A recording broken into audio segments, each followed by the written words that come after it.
Hello అండి అందరికీ. మునగాకుతోటి ఎన్ని లాభాలు ఉన్నాయండి తెలుసు కదా మనకి. రోటి పచ్చడి అయితే చేసేసుకుందాం రండి. ఫస్ట్ అయితే మునగాకు కాడలు లేకుండా తీసి పెట్టుకోవాలి. ఒక ప్యాన్ తీసుకొని కొంచెం ఆయిల్ వేసుకొని 2 ఉల్లిపాయలు, 2 చిటికెడు మెంతులు, 2, 3 ఎల్లిపాయలు, 2 రెమ్మల కరివేపాకు, కొంచెం కొత్తిమీర, 2 టమాటాలు, అట్లాగే ఇందాక కడిగి పెట్టుకున్న మునగాకు కూడా వేసుకొని పసరు వాసన పోయేంత వరకు లో ఫ్లేమ్లో పెట్టి అన్నీ వేయించుకోవాలి. ఒక చిన్న నిమ్మకాయ సైజంతా చింతపండు కూడా నానబెట్టుకోవాలి.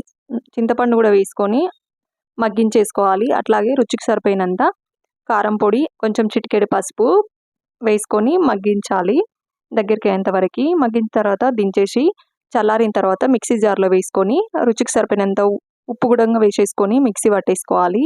అదే ప్యాన్లో పోపు కోసము ఆయిల్ వేసుకొని జీలకర్ర, ఆవాలు, ఒట్టిమిరపకాయ, కరివేపాకు వేసుకొని చట్నీ అయితే వేసేసుకోవాలి. వేడి వేడి రైస్లోనన్నా తినండి, చపాతీలోనన్నా తినండి, దేంట్లోనైనా తినేసేయండి. చట్నీ అయితే సూపర్ ఉంటుంది.